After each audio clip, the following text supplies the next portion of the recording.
función visceral. Es una ligera ilustración, ahí lo dividen de acuerdo a los ganglios, va desde el ojo hasta los órganos genitales. Es toracolumbar. A diferencia del sistema simpático, que el sistema simpático, como igual vieron ya en sus clases de fisiología y anatomía, vamos a tener pares craneales que van a tener funciones parasimpáticas. Las más relevantes van a ser el tercer par craneal, el oculomotor, el que va a inervar al ojo, parte de las estructuras del ojo. El séptimo, o el nervio facial, que va a ser la glándula lagrimal, la nasal y la submandibular. El 9, que va a ser principalmente a la glándula parótida. Y el 10, cuando hablamos del sistema simpático, prácticamente se van a referir al vago. ¿Por qué? Porque de toda la actividad simpática, 75% está por el vago. ¿Por qué? Porque el vago inerva desde la faringe, esófago, estómago, todo el intestino delgado, la mitad del colon también va a tener inervación hacia el hígado, la vesícula biliar y la parte superior de los uretes. Y hay una parte inferior del sistema simpático que va a ser la parte sacra, que es S2 y S3. Hay literatura que les puede decir que puede tener ramas S1 y S4, pero las principales va a ser S2 y S3, que es para el esfínter anal, la vejiga y los genitales.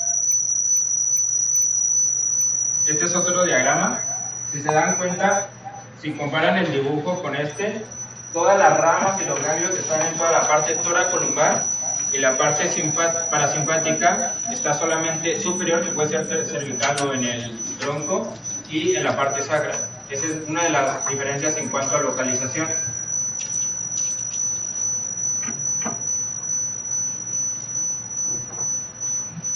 Viendo otra parte anatómica, si estamos hablando de neuronas, ¿dónde se encuentran las neuronas en el sistema nervioso central? Siempre en el encéfalo o en médula espinal. Entonces, el cuerpo neuronal de la célula preganglionar va a estar en la parte intermedia del asta medular. Ustedes se acuerdan por anatomía que si hacemos una línea transversal, se divide en posterior y anterior, astas ventrales y astas posteriores. Los cuerpos neuronales de estas neuronas siempre van a estar en la parte intermedia de la médula espinal. Ahí va a estar el cuerpo. Toda neurona va a tener un axón. Ese axón va a salir de la médula espinal y va a llegar a un ganglio paravertebral. En el ganglio paravertebral va a estar el cuerpo de la neurona postganglionar. Ese para el sistema simpático. ¿Por qué? ¿Cuál es la diferencia entre el simpático y el parasimpático? Que siempre el simpático va a tener las dos van a tener la neurona preganglionar en la parte media, y la postganglionar, el simpático solamente van a ser en ganglios paravertebrales, a diferencia del parasimpático, que el cuerpo de la neurona postganglionar va a estar muy cerca del tejido del órgano que está inervando.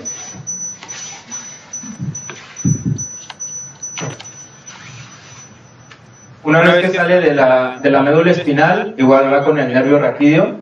Y el nervio raquídeo va a ir acompañado de la rama de la neurona preganglionar y de la postganglionar, van a ir juntos.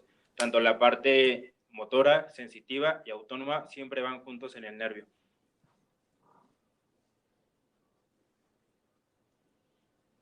Al estar hablando de neuronas, sabemos que para que se pueda comunicar una neurona con otra neurona o una neurona con algún tejido, debe de secretar o de sintetizar algún neurotransmisor. Los principales neurotransmisores que nos vamos a enfocar para sistema autónomo va a ser noradrenalina y acetilcolina. Si está dividido el sistema autónomo en simpático y parasimpático, ¿cuál es la hormona del simpático? Principalmente noradrenalina. Y la hormona para el sistema parasimpático, principalmente acetilcolina.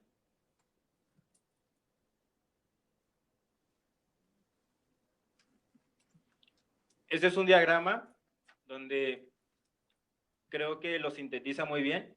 La parte simpática, vamos a tener la célula preganglionar.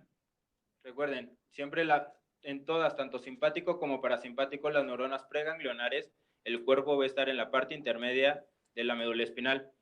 Va a salir la fibra, en el caso del parasimpático, va a llegar al ganglio paravertebral.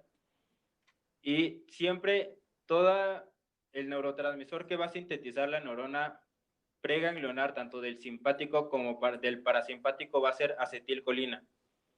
Ya sé que en la pasada había dicho que acetilcolina era parasimpático y noradrenalina parasimpático, pero en el caso de las neuronas que están en el cuerpo, en la médula espinal, siempre van a sintetizar acetilcolina principalmente.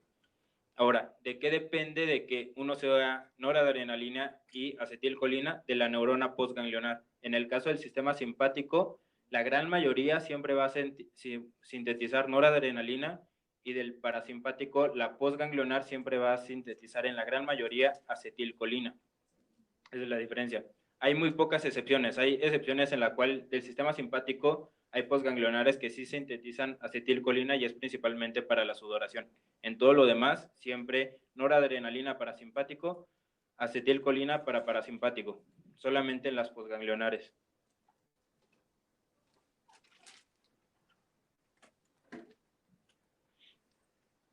Tomando en cuenta la acetilcolina, debemos de retomar cómo se sintetiza. Para formar acetilcolina se necesitan dos moléculas, acetilcoenzima A y colina.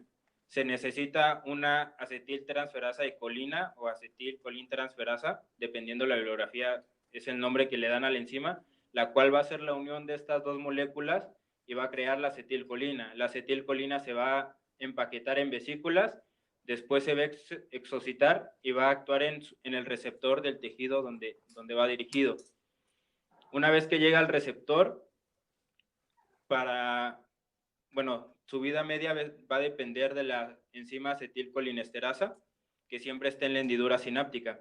Esta enzima acetilcolinesterasa va a fraccionar la acetilcolina y va a formar una molécula de acetato y la colina, y esta se va a poder recapturar para que metabólicamente sea más efectivo y no tenga que sintetizar nueva acetilcolina acetilcoenzima A y colina.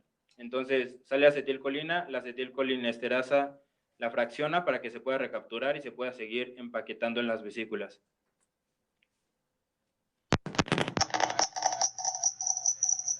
En el caso de la síntesis de la noradrenalina, esta lleva más pasos, no solamente depende de una enzima. Para la síntesis de noradrenalina, el aminoácido principal que debemos de recordar va a ser la tirosina. Entonces, son varios pasos, pero solamente apréndanse que de tirosina a dopa se necesita una hidroxilasa. De dopa a dopamina, una descarboxilasa. Y de dopamina a norepinefrina se necesita otra hidroxilasa. Entonces, es hidroxilasa, descarboxilasa, hidroxilasa. Tirosina, dopa, dopamina, y de dopamina a norepinefrina. ¿Sí? Norepinefrina es la principal neurotransmisor del sistema nervioso central. Aquí hay otro paso en la cual si se metila, se forma epinefrina o adrenalina, la cual está sintetizada en su mayoría por la médula suprarrenal. Pero eso es más de sistema endocrino, entonces nos vamos a quedar hasta noradrenalina, norepinefrina.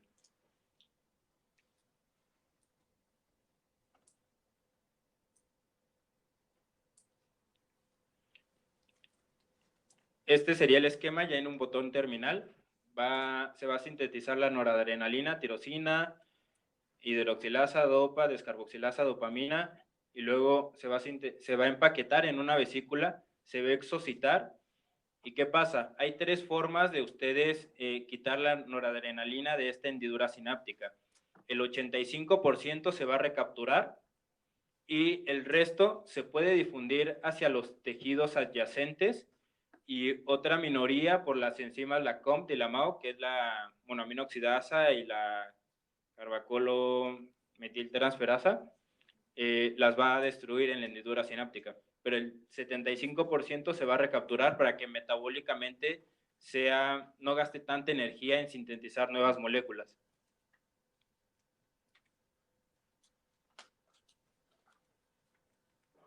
Ahora, de la acetilcolina, como mencioné, una vez que se exocita, debe de llegar a un receptor. Puede actuar en dos tipos de receptores la acetilcolina, que son nicotínicos y muscarínicos. Los nicotínicos ya lo vieron, dependen de canales. Un ejemplo de los que vieron era en la placa muscular, en la placa neuromuscular. en el cual se necesitan 2 moléculas de acetilcolina para activar el receptor nicotínico y va a dejar pasar sodio, calcio y potasio, principalmente sodio. En el caso del sistema autónomo, ahorita que nos estamos refiriendo a glándulas, tejidos, órganos, nos vamos a enfocar principalmente en los receptores muscarínicos. Entonces, de los nicotínicos son los que vieron de la placa neuromuscular, que son canales que dejan pasar iones principalmente con carga positiva. De los muscarínicos van a ser proteínas de membrana asociados a proteínas G, las cuales van a activar moléculas que están unidas, que son las alfa, la beta y la gamma, y estas moléculas van a activar segundos mensajeros. Entonces, la actividad de la acetilcolina en los receptores muscarínicos es asociado a proteínas G por receptores, bueno, por segundos mensajeros. Eso era para el sistema parasimpático. Para el sistema simpático, que es noradrenalina principalmente, tenemos varios tipos de receptores. Son los alfa, que se va a dividir en alfa 1 y alfa 2, y los beta, beta 1, beta 2, beta 3. De los alfa, el más relevante ahorita para ustedes debe ser el 1, porque el 2 está principalmente en sistema nervioso central, entonces no le hagan tanto caso ahorita. Y del beta, el beta está en varios tejidos. La siguiente tabla es una gráfica. Esta no pretendo ahorita explicarlo, prefiero que se aprendan las funciones de cada hormona dependiendo del tejido y ya después se aprendan la localización específica, porque esto es un poquito más de memoria. Entonces, la presentación va a estar, lo pueden checar en su casa, pero me voy a enfocar más que nada en explicar. Entonces, y nada más es la imagen de los receptores adrenérgicos. Este es el ejemplo del alfa 1, en el cual igual es asociados a proteínas G que van a activar segundos mensajeros. Puede ser GMP cíclico, puede ser AMP cíclico, dependiendo del tipo de receptor. ¿Hasta ahorita tienen alguna duda? Esa es la parte introductoria.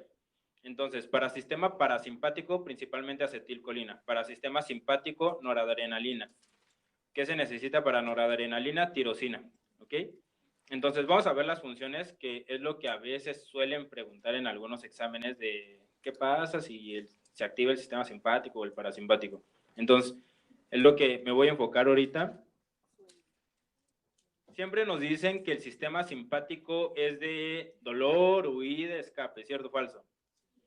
Entonces, van a ser situaciones estresantes. Puede ser situaciones estresantes como ejercicio, o situaciones estresantes como que te cortes, te muerda un perro, te asalten, tengas un accidente, algo así.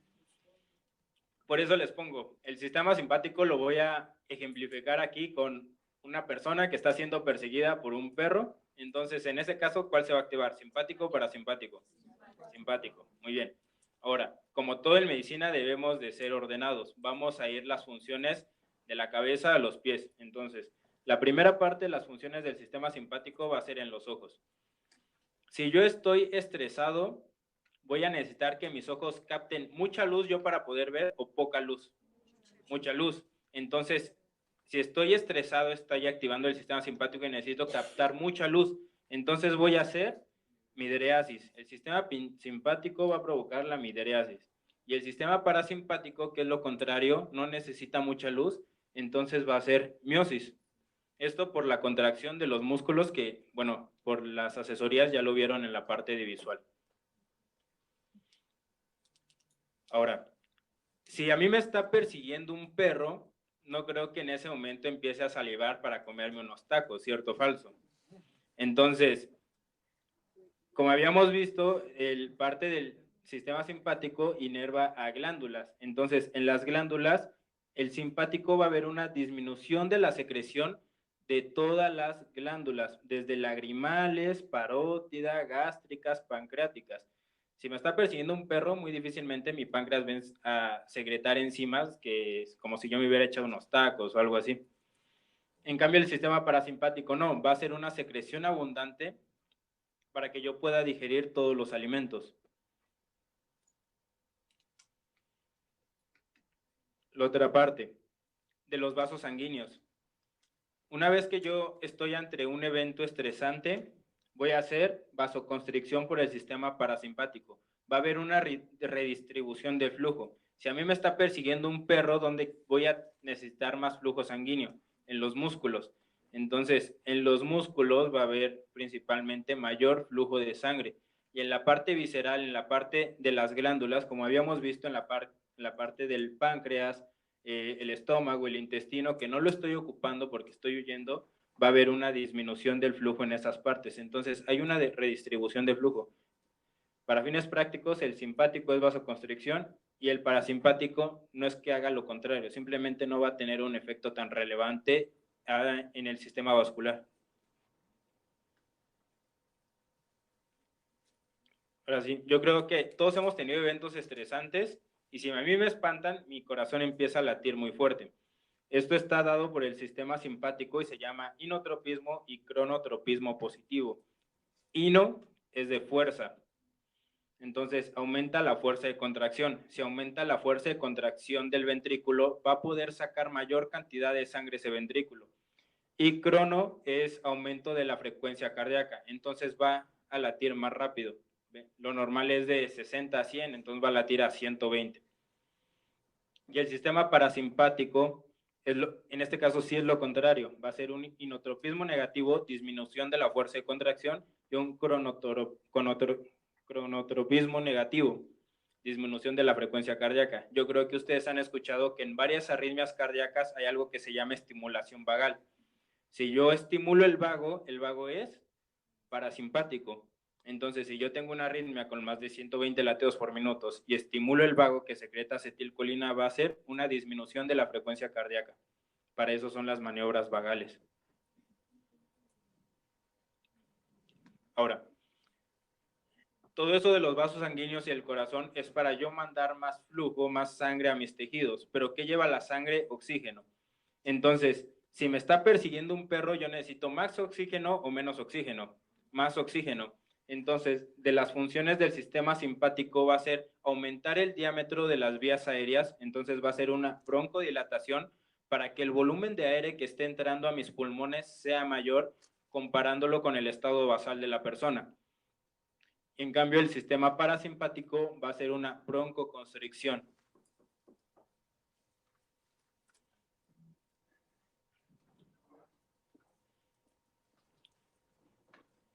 Como vamos de arriba hacia abajo, después de corazón, pulmones, sigue todo el sistema digestivo.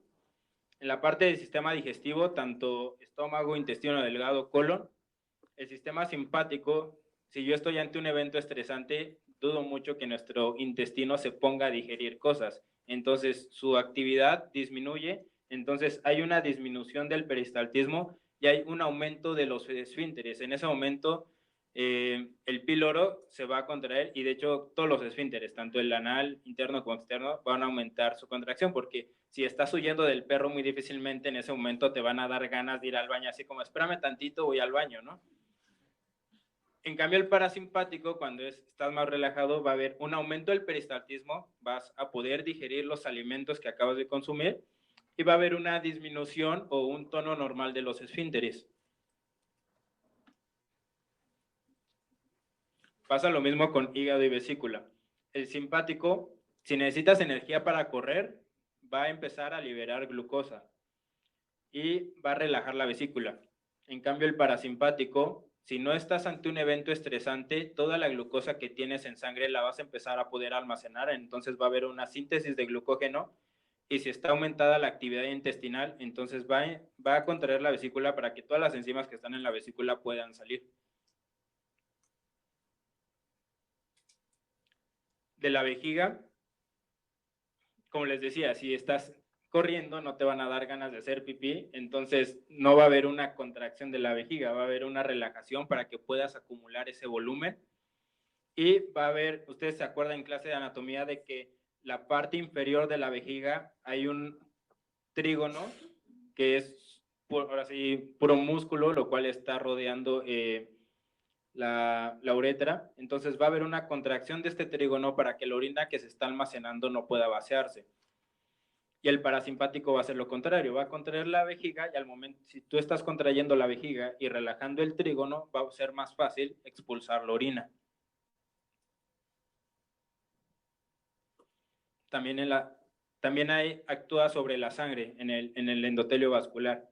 El sistema simpático, si estás en un evento estresante, en caso de que te vayas a cortar, corras peligro, va a haber un aumento de la función en toda la cascada de la coagulación, en todas las funciones de la coagulación y las células implicadas. En cambio, el parasimpático va a tener un efecto nulo.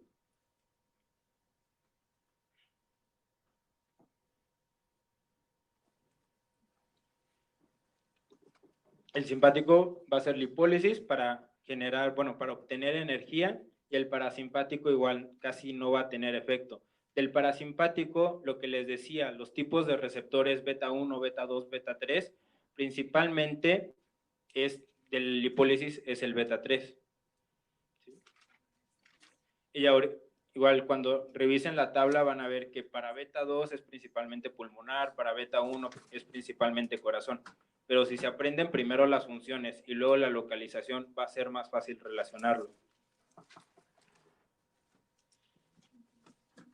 Y esta es la prueba final de si entendieron simpático y parasimpático. Si estás ante un evento estresante, ¿vas a tener una erección? Difícilmente. Entonces, el simpático no genera la erección en los genitales. Quien genera la erección va a ser el sistema parasimpático. Lo que pueden leer que hace el simpático en los genitales es la eyaculación, pero la erección está encargada del sistema parasimpático.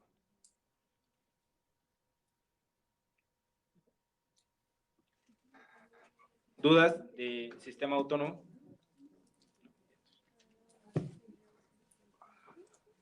Chicos, entonces ahora vamos a revisar la parte motora, la parte del control del movimiento y la postura. Y bueno, después tenemos a revisar algunas cosas del sistema límbico. Vamos a ver varios temas.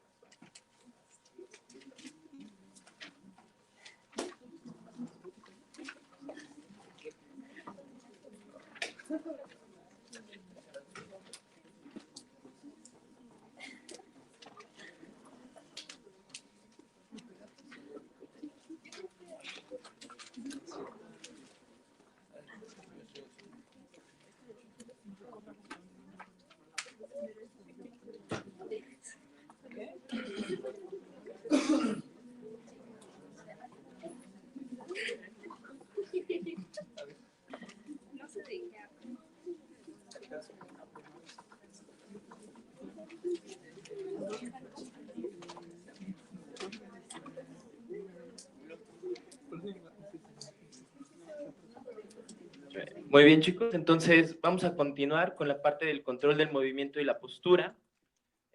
De antemano, bueno, no los vi la semana pasada, espero que todos se encuentren muy bien, les haya ido bien en su departamental de inmuno. Que al parecer veo caras sonrientes, eso es bueno. Entonces, vamos a comenzar con este tema, vamos a verlo rápido. En primer lugar, pues, un poco de lo que nosotros habíamos ya estudiado, ¿no? Nosotros ya habíamos estudiado la parte respecto a la conducción nerviosa de las vías sensitivas y sensoriales, ¿no? Habíamos ya hablado de tacto fino, tacto grueso, termoalgesia, grácil y cuneiforme, la vía espinotalámica, si se acuerdan de todo eso, ¿no? Ahora lo que nos interesa es ver la parte eferente, la parte que da una respuesta, y eso correspondería sobre todo a la vía piramidal y a la vía extrapiramidal. Básicamente la vía piramidal nos permite el control motor fino.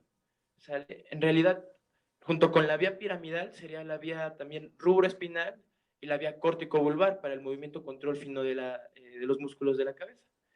Y en la parte extrapiramidal, esto nos permite coordinar movimientos y también tener movimientos involuntarios. Por ejemplo, cuando yo voy caminando, eso es una acción voluntaria, caminar, pero el braceo que yo tengo mientras voy caminando, eso no es un movimiento voluntario. Bueno, hay gente que sí camina de cierta forma, ¿no? Pero eso ya no es fisiológico. Ahora, entonces, eso es lo primero de nosotros que tenemos que entender. Entonces, en un inicio nosotros vamos a concentrarnos en la vía piramidal. La vía piramidal, yo creo que, bueno, ustedes la conocen desde primero, la estudiaron muy bien, y es la vía córtico-espinal. Es la vía más importante para poder tener motricidad. La vía córtico-espinal se origina en la corteza motora. Más o menos un 60% de sus fibras en el lóbulo frontal y un 40% de otros lóbulos. Y esto es muy interesante. La vía piramidal no solo se origina del lóbulo frontal, porque parte de este control tiene conexiones con áreas de asociación, ¿no? Lo que nos permite, por ejemplo, que nuestros movimientos sean coordinados con actividades cognitivas. Por ejemplo, que yo piense qué voy a hacer y lo ejecute. A eso se refiere.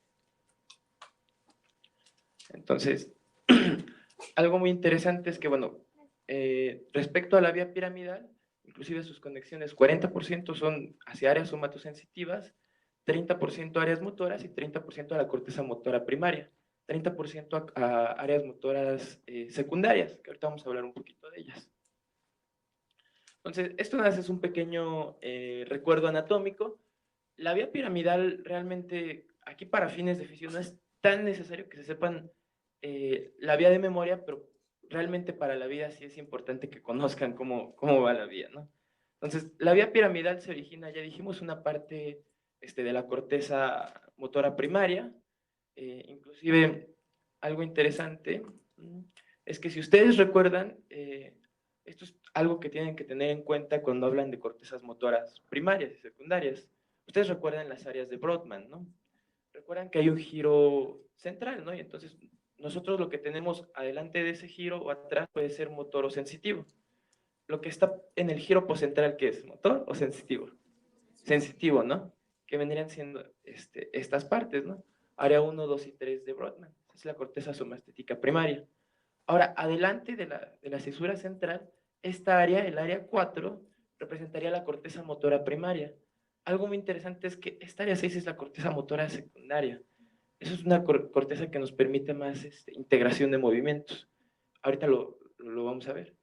Y más por acá estaría la corteza, el área prefrontal. Esa es un área de asociación. Vamos a ver la siguiente clase. Esa tiene que ver con que yo pueda tener pensamientos, elaborar pensamientos. Y bueno, esto es un pequeño recuerdo, ¿no? Entonces, más o menos un 30%, 40% de las fibras inician aquí. Inclusive ustedes recuerdan que la corteza tiene varias capas, ¿no? Y que hay células gigantes de Betz.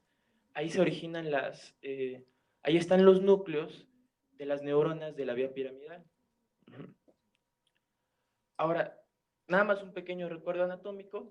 Después de que la vía va descendiendo, recuerden que la vía va a pasar por mesencéfalo, por los pies del puente, y a nivel del bulbo raquídeo, de la médula oblongada se va a decusar.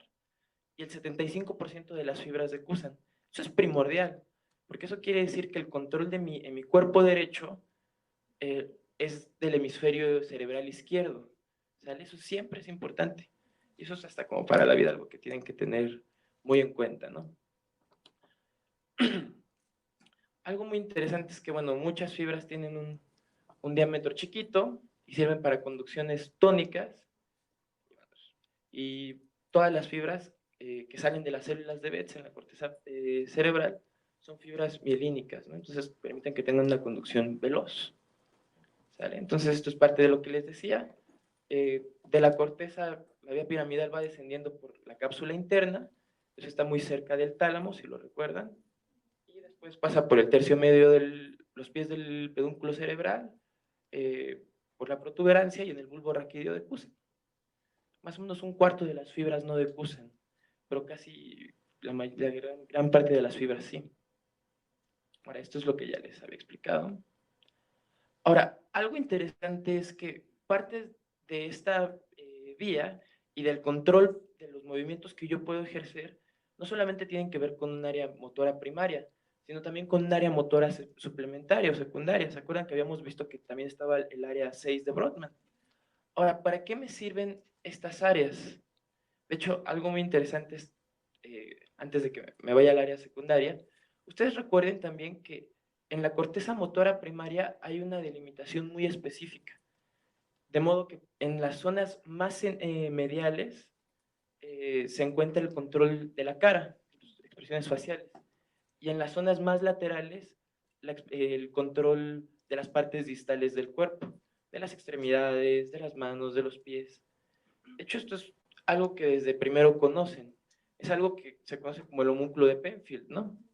Entonces, ahorita les voy a mostrar una imagen del homúnculo. Esto es muy interesante porque Penfield era un neurocirujano y él se dio cuenta que cuando hacía craniotomía se estimulaba directamente ciertas zonas del cerebro de sus pacientes y se veía que en algunas partes sentía alguna percepción, en otras que se movía alguna parte del cuerpo y así fue describiendo la topografía.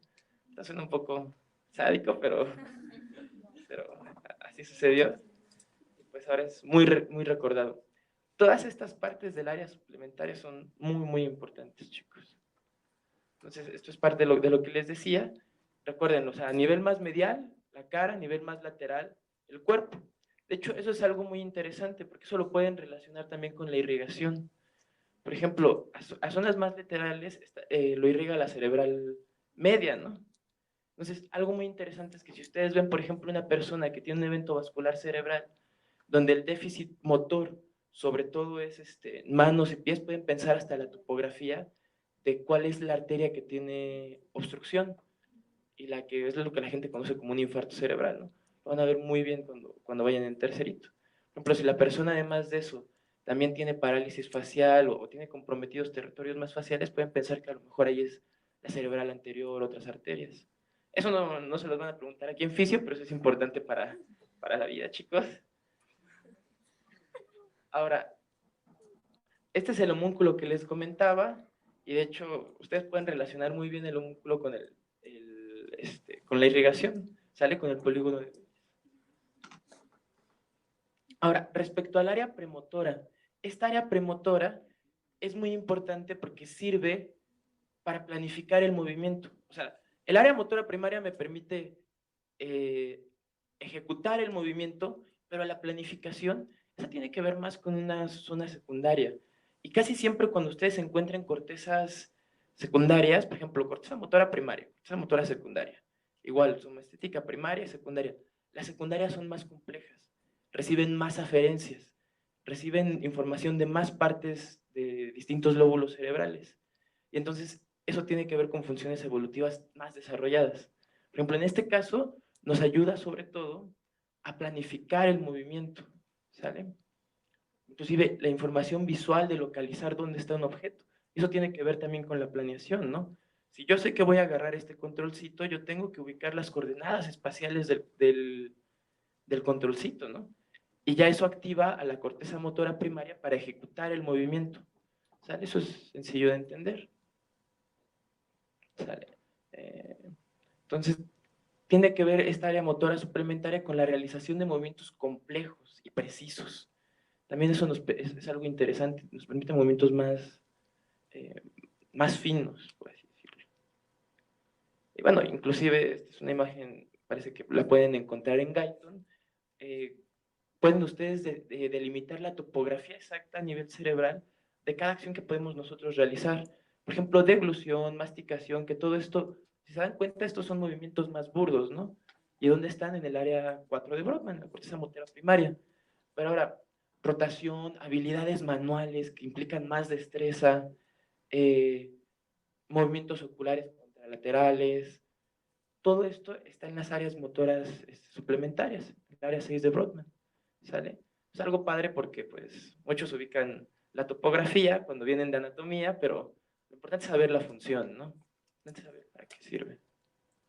Y bueno, como veremos la clase del jueves, hay otras áreas que también son áreas de asociación. Aquí adelantito, en el área prefrontal, también es un área que sirve no solamente para el control motor, sino para la habilidad del pensamiento, de tomar decisiones. Entonces, por eso dicen que muchas de nuestras decisiones, de nuestro actuar, tiene que ver con un control frontal, ¿no? Ahora, otra parte importante, si hablamos de la parte motora, es hablar de los reflejos. Y en ese sentido, o sea, nosotros podemos tener tres tipos de movimientos, ¿no? Movimientos voluntarios, movimientos involuntarios, que serían los reflejos, y podemos tener eh, complejos motores, ¿no? O sea, movimientos que involucran cosas voluntarias e involuntarias, como caminar, como por ejemplo masticar, deglutir, ¿sale? Ya hablamos un poquito de la parte voluntaria que tiene que ver con la vía piramidal. Ahora, ¿qué son los reflejos? Estos son movimientos involuntarios, ¿no? Entonces, literal, un reflejo es un movimiento involuntario. Yo no lo decido. Ahora, un reflejo es un movimiento que yo desde chiquito puedo tener. Entonces, es un movimiento que no es aprendido. Y un reflejo es un movimiento, cuando yo lo estimule, tiene que dar siempre la misma respuesta. Entonces, un reflejo es un movimiento estereotipado, no aprendido e involuntario. Eso es un reflejo, ¿no? Ahora, algo clásico de un reflejo es que un reflejo tiene una vía aferente y un centro integrador. Casi siempre ese centro integrador se encuentra en la médula. Entonces, los reflejos cumplen una función hasta evolutiva, ¿no? Si yo estoy contra algo caliente, voy a retirar mi brazo. Y esa decisión yo no la estoy tomando, no la estoy procesando en la corteza. Es una información que viaja a la médula y la médula inmediatamente da una vía de salida. Ahora, algo que deben de tener en cuenta es que los reflejos pueden ser monosinápticos o polisinápticos, dependiendo de cuántas sinapsis hagan en su trayecto. ¿Cuál es un ejemplo así clásico de un reflejo monosináptico? ¿Cuál? Por ejemplo, el patelar, ¿no? El del chavo, que le doy a una pierna y se alza otra. No, eso no es el verdadero reflejo. Pero el reflejo patelar sí lo ubican, ¿no? El del martillito de reflejos. Ese reflejo es un reflejo monosináptico muy típico. La vía aferente llega a la porción anterior de la médula espinal y directamente ahí hace sinapsis. Por ejemplo, un reflejo polisináptico, uno que tiene dos sinapsis, es el reflejo de estiramiento o de retirada. Por ejemplo, en el caso del reflejo de retirada, antes la vía aferente no hace sinapsis directamente en las porciones anteriores de la médula espinal. Inclusive hay una parte que me hace retirar y hay otra parte que hace sinapsis para que yo, con los músculos contralaterales, extienda, ¿no? Es un reflejo polisináptico. Ahora, cuando ustedes vayan en tercerito en la clínica, los reflejos les van a ayudar a saber la integridad de ciertos niveles medulares. Por ejemplo, cuando ustedes estudian el reflejo rotuliano, ven la integridad del nivel L2, L3, L2, L4, L3, L4. Cuando ustedes estudian el reflejo bicipital, ese es más o menos, están viendo la integridad a nivel de C5. El reflejo estilo radial, no sé si lo hicieron en su práctica, ese más o menos es C5, C6. El tricipital es C7, C7. El bulbo cavernoso es S2 y AS4, cremasterino S2, el aquilo S1. Entonces ahí pueden con los reflejos ver la integridad de toda la médula espinal. En cierto modo para eso sirven. Ahora, algo que tengan en cuenta de los reflejos pueden ser normales o patológicos. ¿Sale? ¿Cuáles son los reflejos patológicos típicos? Babinski, pero no solo Babinski, son los reflejos primitivos. Si yo tuviera un niño chiquito ahorita, y un recién nacido, y lo cargo, y pongo sus piecitos como a que se respalden en una superficie, va a ser como que camina, es un reflejo de marcha, ¿no? Si yo le pongo algo en su boquita, va a succionar. Si yo llego con su compañera y le pongo el control en la boca, no va a hacer eso. Les aseguro. Entonces, esos reflejos primitivos son parte de una vía evolutiva, ¿no? Y desaparecen al cabo de 1 o 2 años, dependiendo de qué tipo de reflejo sea. Si ustedes encontraran esos reflejos primitivos en una persona, muchos se integran a nivel de tallo cerebral. Eso quiere decir que esa persona sufrió un daño cortical muy difuso. ¿Sale? Ahora, otra cosa importante y que tienen que tener en cuenta es que toda la vía piramidal básicamente son dos neuronas, ¿no? Una neurona que está desde la corteza hasta la médula y ahí hace sinapsis, y otra que va de la médula hacia el músculo, ¿no? Entonces, básicamente son dos motoneuronas, una superior y una inferior. Una que va desde la corteza hacia la médula y otra que va de la médula hacia el músculo. La motoneurona superior le da control intrínseco a la inferior. Entonces, si algún día, por ejemplo, ustedes han leído sobre esos síndromes, eso es muy típico. Si yo tengo una lesión en esa motoneurona superior, inclusive se las voy a mostrar en el esquema, si yo tuviera una lesión en la motoneurona que está aquí, que va de la corteza hacia la médula, la segunda motoneurona que va de la médula hacia el músculo pierde su control. Y entonces, por ejemplo, ahí pueden tener hiperreflexia, pueden tener espasticidad, eso es muy clásico. ¿sale? Entonces, básicamente eso es lo que tienen que conocer de la vía piramidal, es muy sencillo que lo entiendan. Otra cosa importante es, además de la vía piramidal, que se las voy a escribir, hay otras vías que nos ayudan al control de la postura y el movimiento. Esas no se las tienen que describir exactamente por dónde pasa, pero tienen que saber qué hacen. Porque hay vías que pueden estimular músculos flexores o extensores, ¿no? Entonces, vimos la vía piramidal. Entonces, se las voy a marcar aquí. Vimos la vía piramidal. La vía piramidal son para movimientos voluntarios. Además de la vía piramidal, otras dos vías que ayudan a movimientos voluntarios son la vía córtico-vulvar, ¿no? Que es lo mismo que la vía piramidal, pero para movimientos para la parte motora de la cara, ¿no? Por ejemplo, de ahí salen los núcleos del facial, etc. Entonces, otra es la vía córtico-vulvar.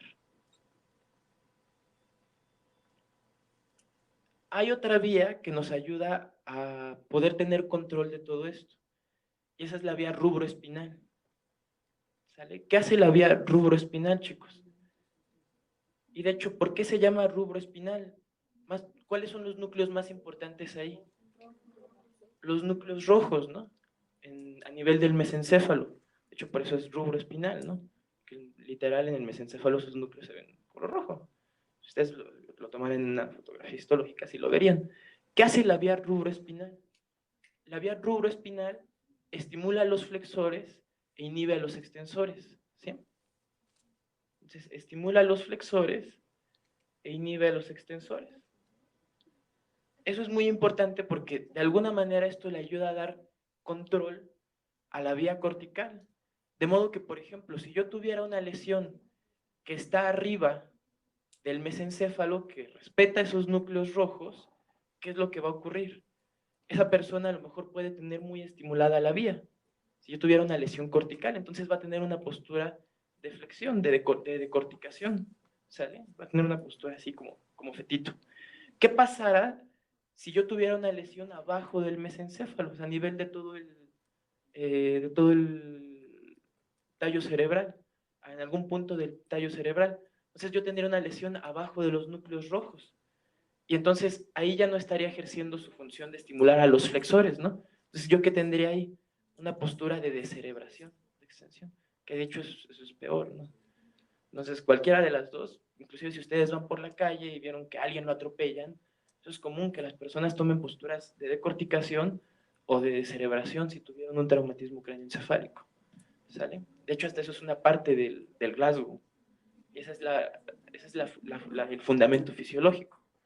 Ahora, hay otra vía que también es importante, la retículo espinal.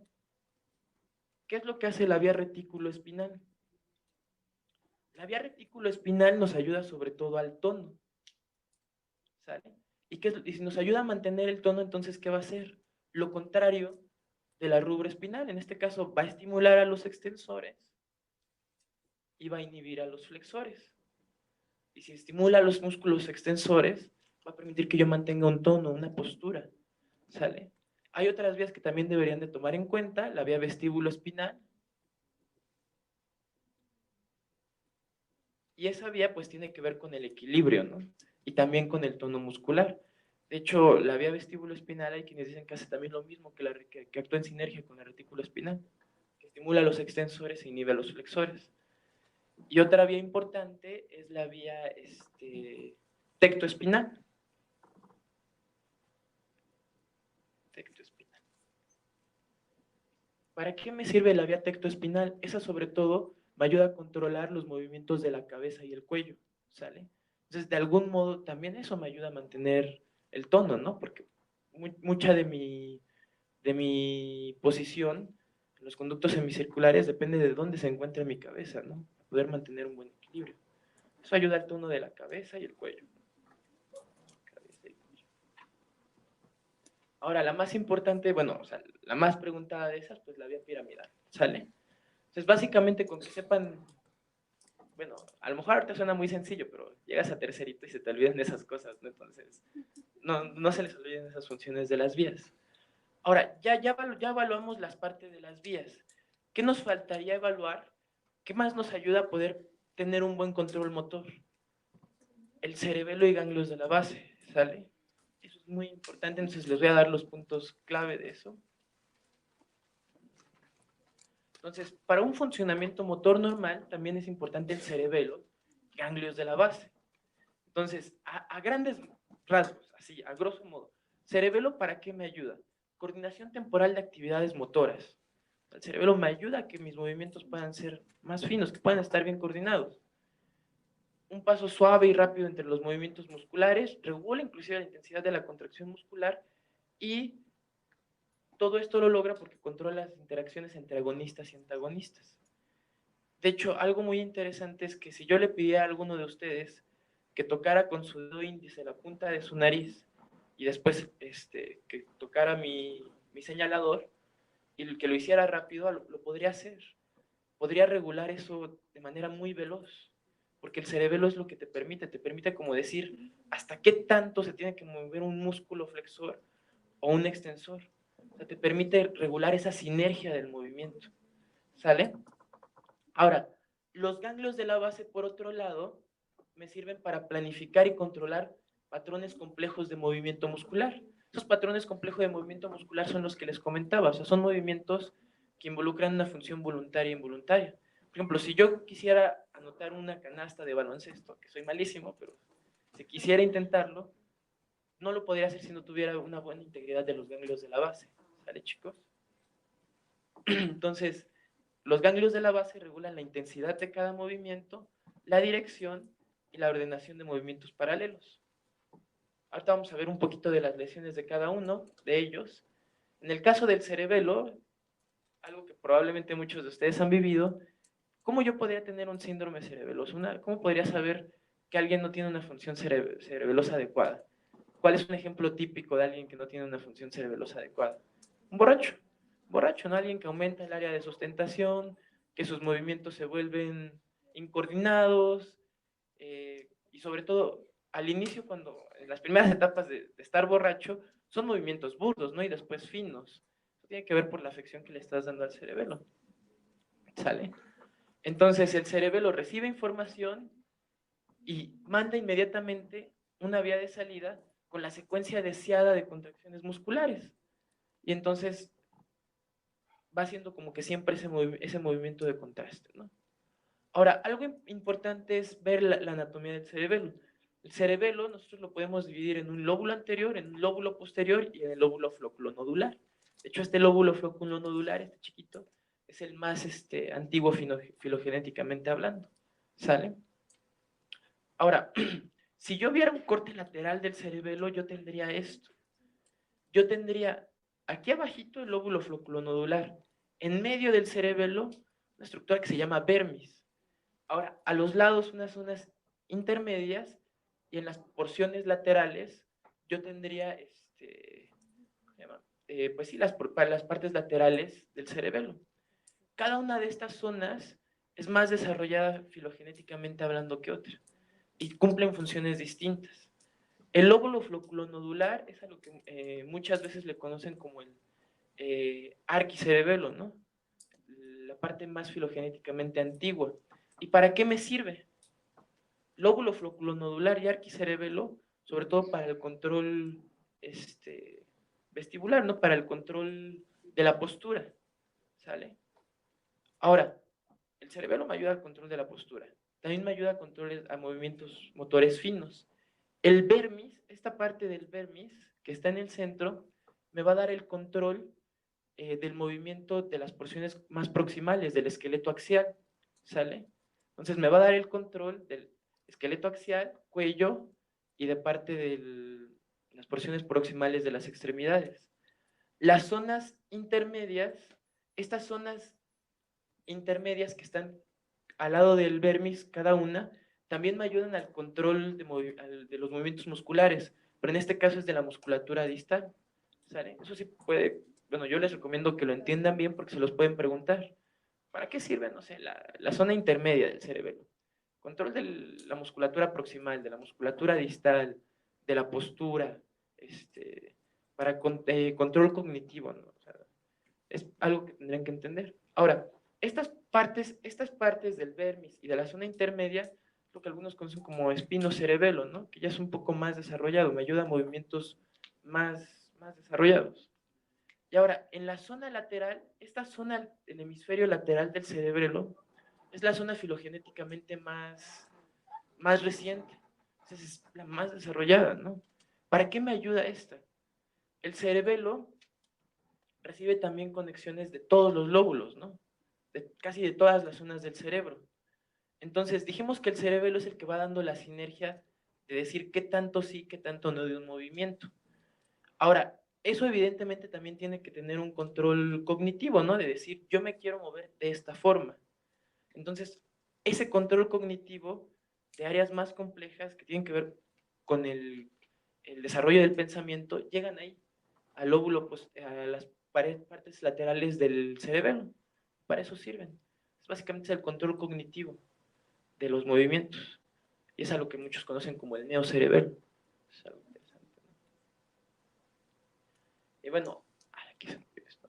Algo interesante es que los tractos espinocerebelosos, cerebelo también nos ayuda con los tractos espinocerebelosos anterior y posterior, ¿para qué? Para la propiocepción inconsciente, ¿no? Que eso ya lo habíamos estudiado. Algo muy interesante es que los tractos espinocerebelosos, sus axones, son los más rápidos que hay, todo el sistema nervioso central. Conducen a una velocidad de 120 metros por segundo. Esto es el equivalente a recorrer toda la cancha del Estadio Azteca en un segundo. Ahora, ¿por qué los tractos del cerebelo son tan veloces? ¿Por qué? Porque el cerebelo es el que nos da ese control de coordinación motor. Entonces tiene que ser una respuesta muy rápida, ¿no? Tiene que ser una respuesta muy rápida para poder tener esa sinergia en los movimientos. Y ahora, de los ganglios de la base, básicamente eso es lo más como importante de cerebelo, de los ganglios de la base son un sistema motor auxiliar. Muy interesante es que, por ejemplo, decíamos que si yo tomara ciertas partes del cerebro a nivel de la corteza motora primaria y las estimulara, habría movimientos, ¿no? De ciertas partes del cuerpo, de la mano, del pie. Si yo estimulara el cerebelo, ¿voy a generar movimientos de algo? No, ¿verdad? Sirve para coordinar movimientos. Si yo agarrara el putamen, el globo pálido, alguna parte de los ganglios de la base y los estimulara eléctricamente, ¿voy a generar un movimiento? No como tal, ¿verdad? Más bien ayudan a poder coordinar estos movimientos. Entonces, hay una vía directa y una indirecta, esas son muy complicadas. Algunos libros inclusive ni siquiera como que te describen exactamente cómo va la vía directa y la indirecta y tienen diferencias entre ellos. Yo les recomiendo que ustedes tomen la orientación del Gaito. Entonces aprendan cuáles son los ganglios de la base y de manera muy sencilla les voy a dar así como los puntos clave de los neurotransmisores y de a qué estimula y de qué se encarga cada uno de los ganglios de la base, ¿sale? Entonces se los voy a poner acá. Entonces, ¿cuáles son los ganglios de la base, chicos?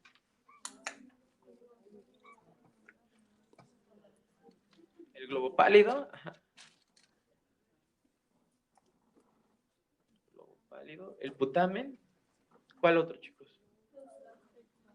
El caudado, exacto. ¿Y el putamen y el caudado qué forman?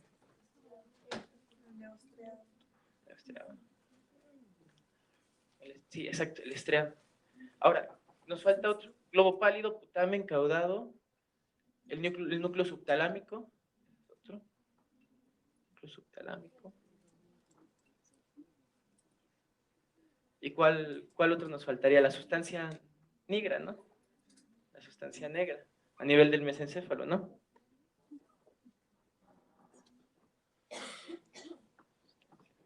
Ahora, algo muy importante es, todos esos ganglios de la base tienen diferentes conexiones entre la corteza y entre ellos mismos, ¿sale? Lo importante es que se aprendan como puntos clave. A grandes rasgos, dos muy importantes son el putamen y el caudado. Tienen funciones distintas. El putamen se encarga mucho del control motor, ¿sale? Entonces el putamen recibe muchas aferencias, de la corteza cerebral, la corteza motora primaria y secundaria.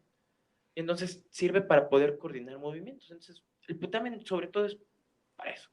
Ahora, en el caso del caudado, chicos, el caudado recibe muchas aferencias, pero de áreas de asociación, de áreas que tienen que ver con la inteligencia, con el lenguaje, con planificar cosas.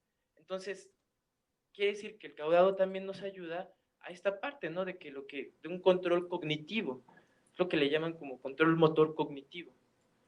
Es muy similar a lo que pasaba con las porciones laterales del cerebelo, ¿sale? Es un control motor cognitivo.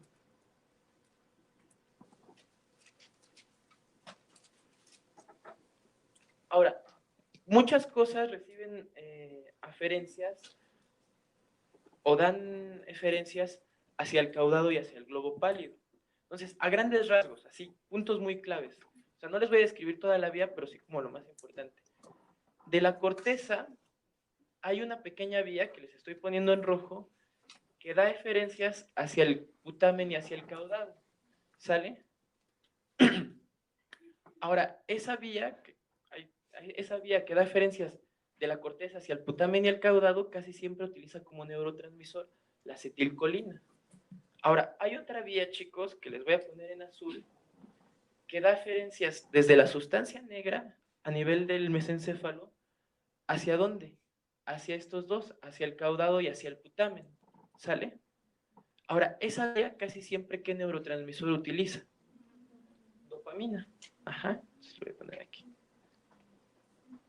Dopamina. Y casi siempre es para inhibir.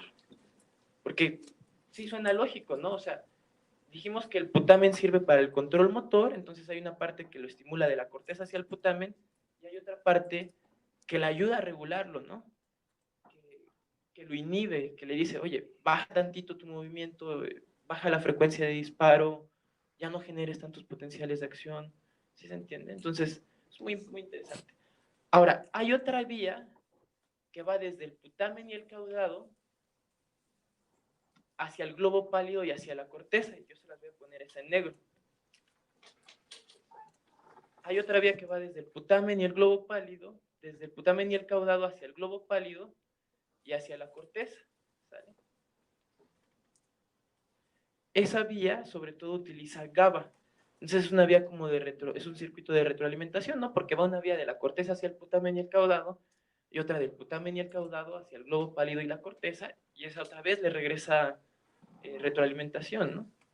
Entonces, esa casi siempre utiliza GABA. Casi siempre también es inhibitoria.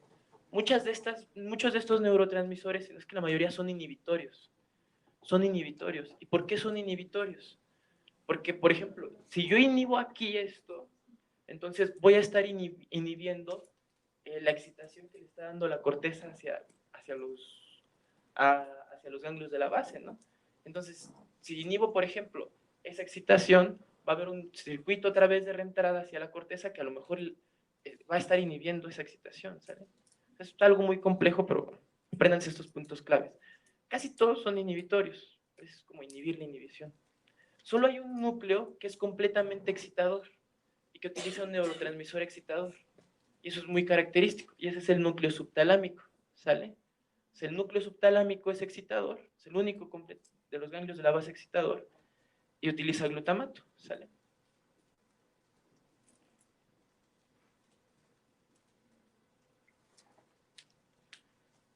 Entonces, algo interesante es que si yo perdiera la función, si yo tuviera algún problema en alguno de estos ganglios de la base, yo perdería como ese control motor fino, ¿no? O sea, yo no podría hacer bien mis movimientos, ¿no? Perdería ese control motor fino. Entonces, ¿qué pasaría ahí? Si yo tuviera, por ejemplo, una lesión en el globo pálido, esto lo describe el Guyton, es como muy bonito, creo que se los pregunten, pero no sepan. Yo tendría, por ejemplo, movimientos espontáneos de contorsión de una mano o de un brazo, ¿no? Que se le conoce como atetosis. Es muy característico, lesión en el globo pálido, atetosis. Si yo tuviera una lesión en el subtálamo, que es el único excitador, entonces yo tendría movimientos súbitos de agitación, pero de todo un hemicuerpo. Entonces sería algo como así, ¿no? Movimientos súbitos de todo un hemicuerpo, que se le conoce como hemivalismo. La lesión en el putamen son movimientos de lanzamiento en las manos, cara y otras partes del cuerpo. Pero esos son movimientos de lanzamiento, entonces son más como rítmicos, como si estuvieras bailando, ¿no? Entonces, por eso se le dicen que son movimientos coreiformes, son movimientos como de una corea, como si estuvieras bailando. Y ahí la lesión es en el putamen. Esto es muy característico, por ejemplo, en la corea de Huntington, a lo mejor la han escuchado. Y algo súper, súper clásico es que si hay una lesión en la sustancia negra, yo voy a tener enfermedad de Parkinson. ¿Y qué tienen las personas con enfermedad de Parkinson? tienen temblor en reposo. Pero ¿saben qué es algo muy interesante? Los ganglios de la base me ayudan también a que yo pueda ejecutar la planificación de mis movimientos. Entonces, además del temblor, las personas con Parkinson tienen muchos problemas para la marcha, les cuesta mucho iniciar la marcha, y una vez que la inician les cuesta mucho detenerse. Son personas así como que van caminando, se tienen que detener y como que se pasan, ¿no? Se tienen que detener. Se golpean en la pared o algo así, bueno. Y también tienen, también tienen cierta rigidez y cierta parte, de hecho, también tienen falta de movimiento, están siempre muy estáticos, algo muy clásico. También no tienen expresión facial, dicen que las personas con Parkinson tienen cara de jugador de póker. Entonces, básicamente, eso es como lo más básico. Yo les recomendaría mucho que lo lean de Guyton. Se pueden confundir mucho en ese tema de cualquier libro, pero ese enfoque está bien, ¿sale? Entonces, creo que es lo más importante. Apréndanse cada parte del cerebelo. Y bueno, eso es la parte así como puntos claves de lo motor, la vía piramidal, qué hace, las otras vías, su función, y se acabó, ¿sale? Y qué es un reflejo, ¿sale? Ahora vamos a ver cosas del sistema límbico y para eso nos va a ayudar nuestro compañero Samuel. Ya lo conocían, él también es pasante, pues es muy bueno en estos temas, ¿sale, chicos? Hoy estamos viendo muchas cosas, aprendan puntos claves de todo eso. Y sobre todo, nunca dejen de leer fisiología, porque aunque el DEPA ya se acerca, fisiología lo van a llevar toda la vida, ¿sale? Y para el DEPA, pues sí, apréndanse qué hace el simpático y parasimpático. Por puede que les pregunten, o sea, muchas veces es muy preguntable, ¿no? Aquí apréndanse más o menos cada zona del cerebelo, qué hacen los ganglios de la base y eso es todo. Sí.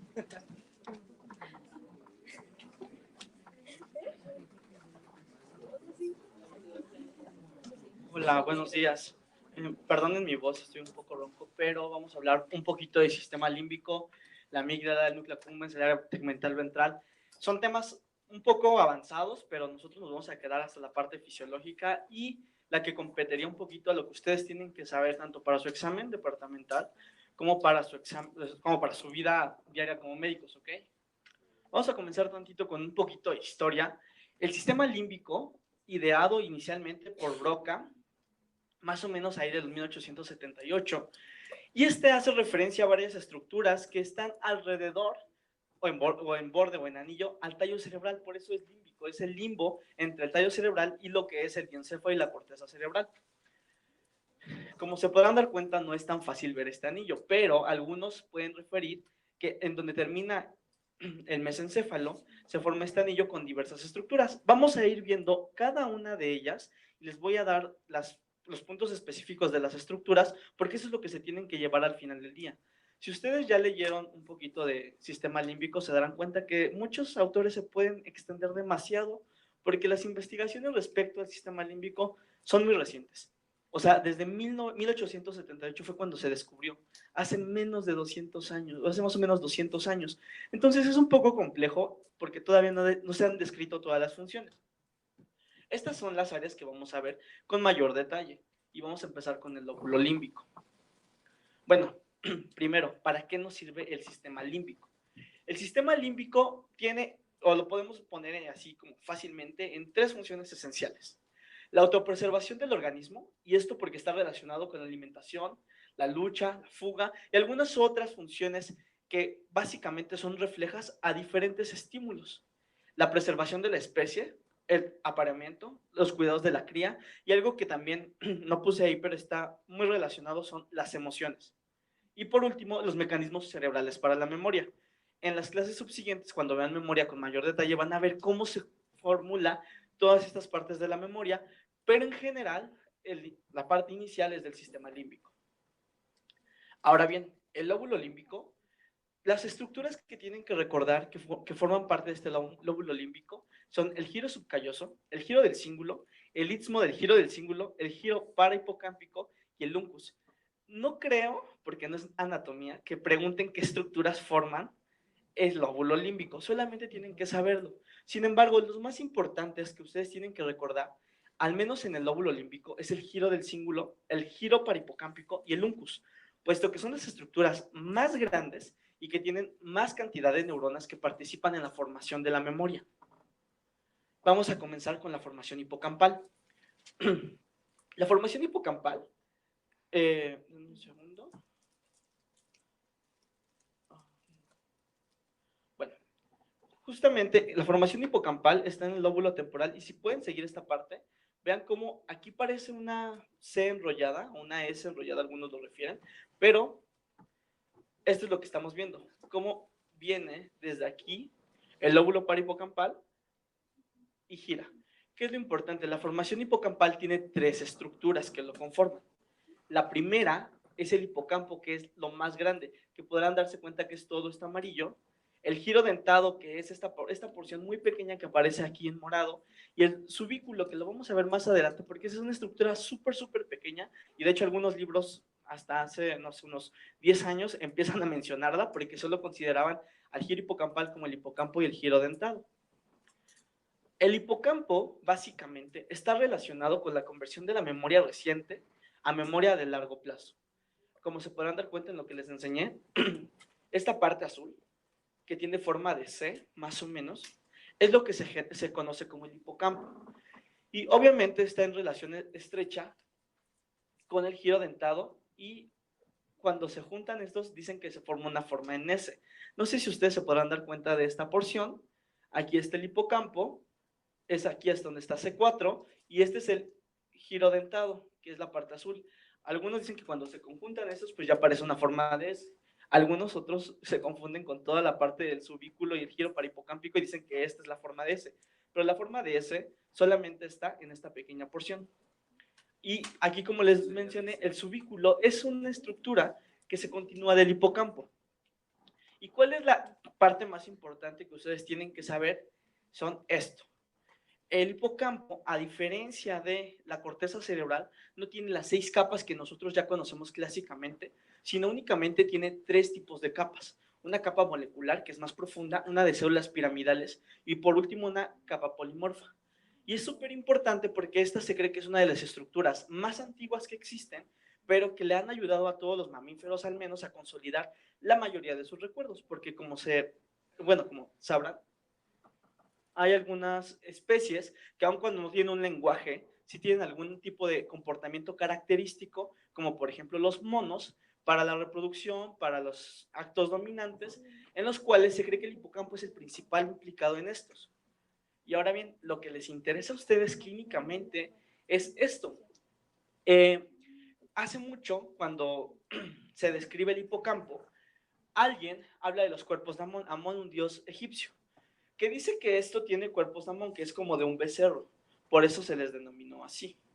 Ok, hay 4 cuerpos de Amón, los más importantes y que ustedes tienen que saber es cuerpo de Amón 1 o CA1, que esto lo conocen como el sector de Sommer o el sector vulnerable, y es el sector más grande del hombre. ¿Por qué es importante? Porque la hipoxia, o sea, cuando una persona deja de respirar, o en el consumo de alcohol, este es el cuerpo que básicamente se afecta más, lo que explica que por eso cuando una persona consume alcohol de manera exagerada, es incapaz de consolidar lo que pasó en ese momento o en ese transcurso hasta que se desintoxica. Es por eso que este núcleo es uno de los más importantes y que, como les digo, en el humano es el núcleo más grande que tenemos. Los otros núcleos o los otros cuerpos que justamente son subsecuentes, CA2 y CA3, que se conocen como sectores resistentes.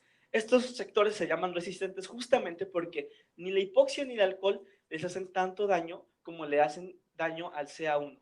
Y por último, el sector de Bratz, que es justamente el área de aferencia al giro dentado, es lo que permite que una vez transmitida la memoria inicial a partir del giro parahipocampal, pase del giro dentado a sus demás proyecciones. Ok. Como les comenté, el giro dentado está compuesto por las mismas capas que tiene el hipocampo. A diferencia de que justamente el giro dentado no sale de la formación parahipocámpica. Entonces, si se dan cuenta, comienza aquí la circunvolución del parahipocampo, gira el hipocampo y el giro dentado parece una estructura que está completamente aislada. ¿Y cuál es la diferencia en cuanto a las aferencias o las eferencias? El giro dentado no ofrece eferencias corticales. O sea, lo que pasa en el giro dentado no se va a la corteza, no se integra en la corteza, únicamente se va al tálamo, que en el tálamo es una área de las asociaciones más importantes, pero lo que pasa en el giro dentado básicamente son más emociones, y ahorita vamos a ver por qué, que todas las funciones de memoria. Por último, como les comenté, para terminar la formación del par hipocampo, vamos a hablar de una estructura que no muchos describen porque algunos lo consideran nueva, que se denomina subículo. Perdón.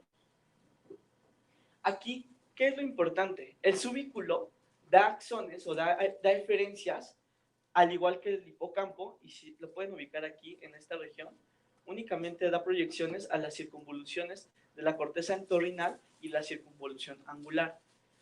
Antes, a toda esta parte del sistema límbico le decían rinoencéfalo. Y le decían rinoencéfalo porque justamente el bulbo olfatorio está un poquito más adelante, si lo quieren ver en perspectiva. Un segundo. Aquí. El bulbo olfatorio está aquí, la corteza entorrinal está aquí y el hipocampo está en esta porción. Entonces, la gente cuando empieza a describir esto, dicen, oh, claro, si el olfato entra por aquí y sigue esta vía, justamente es el cerebro que permite la olfacción. Posteriormente, se dieron cuenta que sí tenía algunas vías que conectaban el olfato con la memoria, pero no fue lo más descrito y no es la principal función. Ahora, ¿por qué el subículo es súper importante? Porque él sí participa justamente en la integración de los recuerdos olfatorios. Y aquí me voy a detener un momento, pero por ejemplo, hay estudios que demuestran justamente en el estrés postraumático y se vio mucho en personas, en personas que regresaban de la guerra, principalmente estadounidenses, que cuando se enfrentaban otra vez al olor a sangre o al olor a tierra de manera fuerte, la persona tenía el mismo nivel de cortisol que cuando estuvo en guerra. Entonces, justamente el subículo es una de las estructuras que intentan asociar al estrés postraumático debido a la asociación de olores. Ok, ¿hasta aquí tienen alguna duda o pregunta de hipocampo? ¿No? Vamos a ver la amígdala. La amígdala es uno de los sistemas que ha tenido mucha controversia realmente. Muchas personas lo describen como una acumulación de células únicamente. Algunos le llaman básicamente cuerpo amigdalino. Perdón. Y esta es una masa de sustancia gris que mide más o menos 2 centímetros. Aquí hay una parte muy importante. Tiene 2 tipos de células. Y ahorita las vamos a ver. Pero tiene 2 tipos de células que se engloban en grupos nucleares. Uno que es el inicial, que es el nuclear dorsolateral, y otro que es el nuclear córtico-medial. Son importantes por esto. Vamos a verlo. Perdón. Aquí. Por sus vías aferentes. Las vías aferentes depende de dónde llega la información y dónde se van a transmitir. El grupo nuclear dorsolateral recibe aferencias de toda la corteza, del tálamo, de la corteza olfatoria y de la aferencia colinérgica del núcleo basal de Maynet.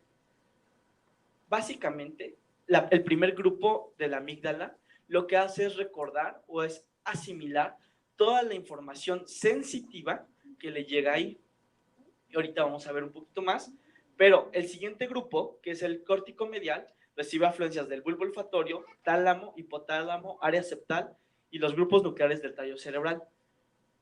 Ok, y tiene 2 vías de salida que justamente se relacionan con los grupos nucleares. La primera es la estría terminal, que se llama vía amígdalo-fugal dorsal, que justamente se conjunta con la dorsolateral, y la siguiente vía es la amígdalo-fugal ventral, que se sigue de la córtico-medial. Cosas importantes que tienen que saber. Cuando llega un estímulo a la amígdala, principalmente olores, y aquí lo vamos a ver por varias circunstancias. Lo siguiente que hace es irse al hipocampo. El hipocampo lo manda al fornix, del fornix a los cuerpos mamilares, a la corteza del cíngulo y a la corteza frontal y orbitofrontal. ¿Por qué es importante la amígdala? La amígdala se cree que es uno de los activadores de la memoria de agresividad. ¿A qué se refiere esto? Justamente este tipo de regiones son las que se activan cuando una persona está en un momento de estrés máximo. solamente se ha investigado, al menos en humanos, en 2 tipos de eventos. Los que les comenté de personas con estrés postraumático después de la guerra y en personas que sufrieron violaciones. ¿Por qué? Porque las personas que sufrieron violaciones y que tuvieron un olor así, imagínense, vamos a poner un ejemplo absurdo. Imagínense que en ese momento olía, no sé, a manzana, cuando pasó todo este fenómeno violento contra una persona. Justamente cuando una persona vuelve a tener esta sensación olfativa o vuelve a oler la manzana, la amígdala y todas estas vías que les acabo de explicar son las que se activan de la misma manera y generan que la persona no solamente se estrese de manera en el cortisol, o sea, que se eleve un poco el estrés, se activan las áreas de tallo cerebral y entonces se empieza a elevar la tensión arterial, se empieza a elevar la frecuencia cardíaca, la respiración. ¿Y por qué es importante? En algunos animalitos que les quitaron la amígdala, vieron que esto se inhibía, diciéndonos que la amígdala es como nuestro sistema de protección. ¿Por qué? Porque una vez que nosotros identificamos algo que nos hace sentir en peligro, la amígdala es la encargada de generar la respuesta autónoma para que nosotros podamos huir. ¿Ok? ¿Dudas o preguntas de esta parte? Voy un poquito rápido porque no tenemos tanto tiempo, pero si tienen dudas, pues me hacen el comentario. El hipotálamo, como recuerdan sus clases de anatomía, forma parte del piso del tercer ventrículo, de los ventrículos laterales y de las paredes de los ventrículos laterales. Tiene demasiados núcleos y es ahí donde todos empiezan a tener complicaciones porque creen que los núcleos los tienen que aprender de memoria y ser así como expertos solamente en saber qué núcleo hace qué cosa. Hay algunas cosas más significativas que otras, y esto pues ya cuando lo vayan leyendo se darán cuenta de cuáles. Pero vamos a hacer un breve repaso de los más importantes, porque de los que les pongo hay unos cuantos más que son básicamente no descritos, al menos en humanos. El ventromedial refiere mucho a la sensación de saciedad. Entonces, yo siempre les digo a mis alumnos, cuando pidan recordarles qué hace el ventromedial, acuérdense del ventro de vientre. Y el vientre te lo sobas solamente cuando estás saciado, ¿ok? Supraquiasmático. El supraquiasmático controla los ciclos circadianos. Y ahorita les voy a explicar un poquito por qué controla estos ciclos. Y obviamente el hipotálamo es un coordinador del sistema neurovegetativo. Los ciclos circadianos. En esta porción ponemos una vela y otra vela apagada. Yo podría poner un celular de ustedes a las 2 de la mañana intentando mandar un mensaje o viendo videos. ¿Por qué? Porque la luz inhibe un tracto que es el retino del hipotalámico y este tracto le dice al núcleo supraquiasmático, oye, avísale a todos que ya nos tenemos que dormir cuando no hay luz. Y entonces él envía su aferencia al ganglio cervical superior y por último hace el relevo a la glándula pineal y entonces secreta melatonina. ¿Qué es lo que pasa si una persona tiene una fuente de luz por la cual, no sé, está viendo el celular, está en una fiesta, está en algún lugar donde haya alguna iluminación? Este tracto está inhibido y al estar inhibido no se produce melatonina, lo que hace que se desajuste en los ciclos circadianos, que es muy común en ustedes, principalmente, bueno, en la generación de gente joven. ¿Por qué? Porque la exposición muy prolongada en tiempos de oscuridad o cuando ustedes deberían estar dormidos a celulares, hacen que de repente al día siguiente tengan la capacidad de levantarse hasta la 1 de la mañana, digo hasta la 1 de la tarde, porque su melatonina se empezó a secretar por ahí de las 4 de la mañana. Entonces, la melatonina tarda mucho tiempo para secretarse, no se secreta como las demás hormonas. Por eso, al menos el núcleo supraquiasmático es súper importante, porque si no existiera, y esto lo hicieron en algunos animalitos como gatos, cuando les quitaban el núcleo supraquiasmático, los animales ya no sabían o no se diferenciaba de cuándo tenían que ir a dormir, cuándo tenían que estar despiertos. Lo hacían a cualquier hora, a diferencia de los otros gatos que usualmente en la noche, bueno, es que los gatos son más nocturnos, que salen a pelear y esas cosas, pero invertían sus ciclos de sueño y vigilia. Y en algunos experimentos en la Alemania nazi, cuando se intentaron hacer lobotomías y se lastimaba el núcleo supraquiasmático, justamente la persona tenía falta de control de los ciclos de sueño y vigilia. La persona podía permanecer despierta todo el tiempo, todo el día, o permanecer dormida más de lo normal. Ahora bien, justamente vamos a hablar nada más de núcleos importantes y puntuales. El núcleo arcuato principalmente participa en la función de las emociones controladas por el hipotálamo, pero lo que ustedes tienen que recordar para fisiología es que se encarga de la liberación de GnRH, de la hormona liberadora de gonadotropina. Entonces, recuerden, el arcuato de hormona liberadora de gonadotropina, que después se forma en luteinizante, ¿ok? El hipotalámico anterior tiene dos funciones. La más importante se encarga de la pérdida de la pérdida de calor a partir de que tú empieces a sudar y de inhibir la liberación de tirotropina en la hipófisis. Ahora, cuando vean el tercer bloque se van a dar cuenta de por qué, pero si el anterior hace que pierdas calor por la sudoración, el posterior hace lo contrario y esta impide la sudoración. Entonces solamente recuerden que hacen funciones contrarias. Por último, los núcleos laterales, esto algunas veces lo han llegado a preguntar, por eso lo pongo, aun cuando les dije que es el ventromedial quien se encarga principalmente de la saciedad. Los núcleos laterales, además de la saciedad de hambre, también de la saciedad o la sensación de sed, de cuando tú necesitas consumir alimentos y cuando tú necesitas consumir agua. No se preocupen si no lo copian. Tenemos la presentación en la página, en el aula virtual del departamento, ¿ok?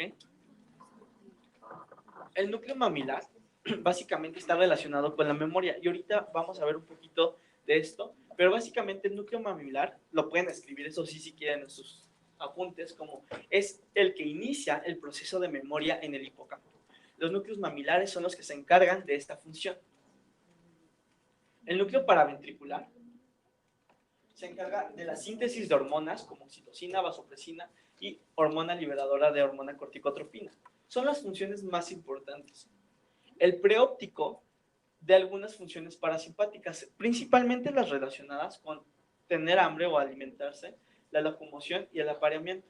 Aquí es importante porque el núcleo preóptico se describe cuando a partir unos científicos empiezan a quitarle los núcleos del hipotálamo a algunos animales y empiezan a ver que básicamente cuando se lo quitaban, aun cuando, por ejemplo, esto lo vieron mucho en perros, cuando tú se lo quitabas, el perro, aunque la hembra estuviera en celo, el perro era incapaz de tener un acercamiento con ella. Y también tenían problemas para moverse y no comían. Entonces, por eso se dieron cuenta que así funcionaba esto. Por último, el núcleo supraóptico, la principal función que ustedes tienen que recordar, que se encarga de la regulación de la tensión arterial y del equilibrio homostático de iones a partir de la liberación de hormona antidiurética. ¿Ok? ¿Preguntas o dudas de los núcleos? Ok. Cuando hablamos de tálamo, la gente se asusta.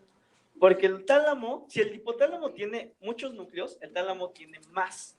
Y tienen funciones mucho más avanzadas que el hipotálamo.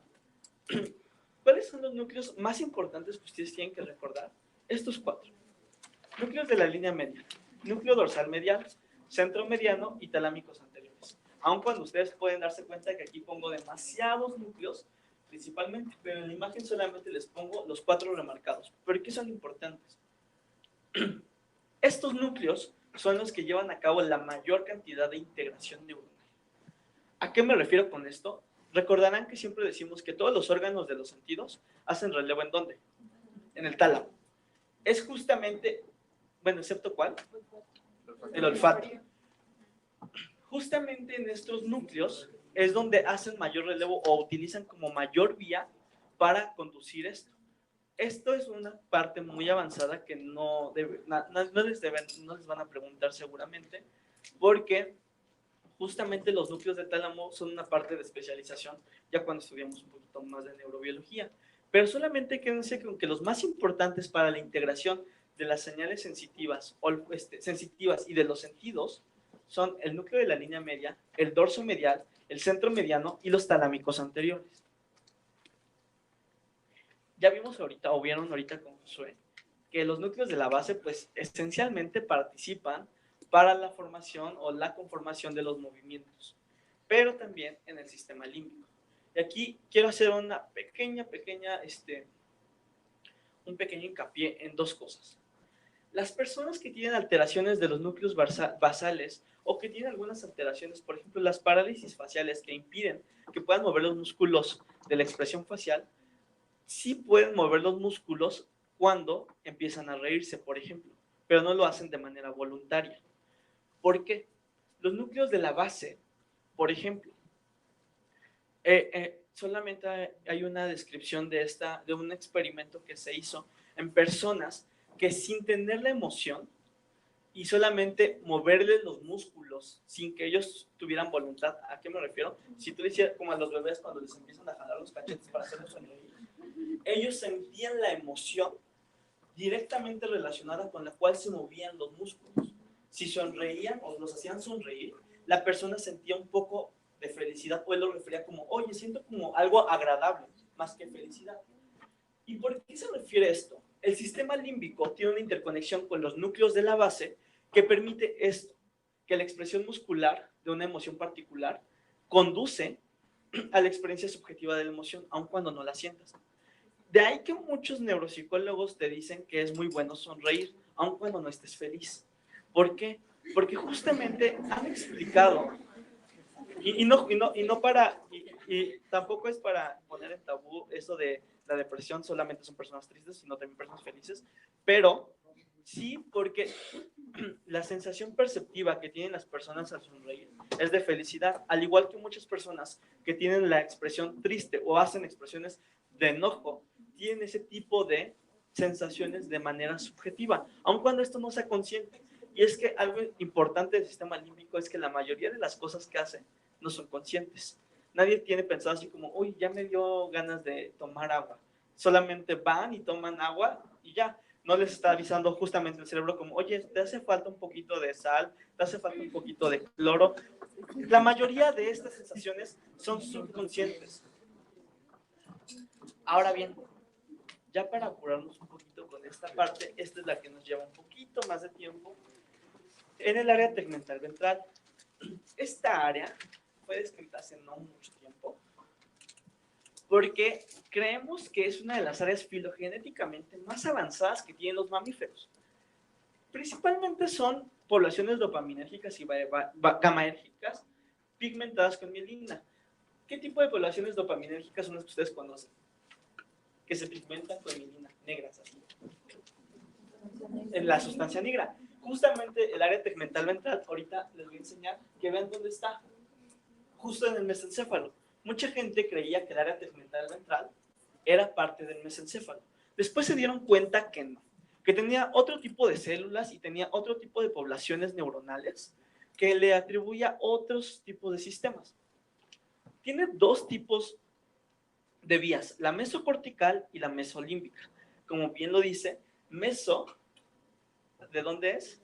Mesencéfalo, a la corteza, y después mesolímbica es del mesencéfalo al sistema límbico.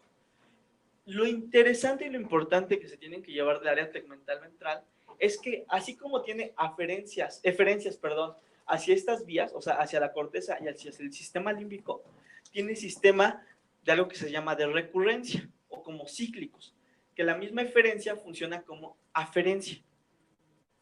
¿Por qué es importante? Porque esta área participa en el sistema de recompensa. El sistema de recompensa ahorita lo vamos a ver en el núcleo accumbens, pero tiene que ver una gran implicación con enfermedades de dos tipos, las adicciones y las enfermedades neurodegenerativas. Justamente como les dije, está aquí en el mesencéfalo.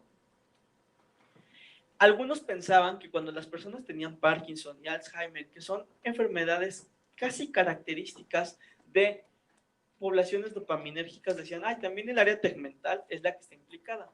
Hoy en día sabemos que no, pero lo que sí sabemos es que las adicciones, principalmente las drogas de abuso, cocaína, heroína, alcohol, opioides, marihuana, nicotina y anfetaminas, y todas estas, pero en sintéticos, provocan que el área tegmental ventral y el núcleo accumbens generen mayor cantidad de dopamina, haciendo que se perpetúe la sensación de satisfacción y por lo tanto sean más adictivas.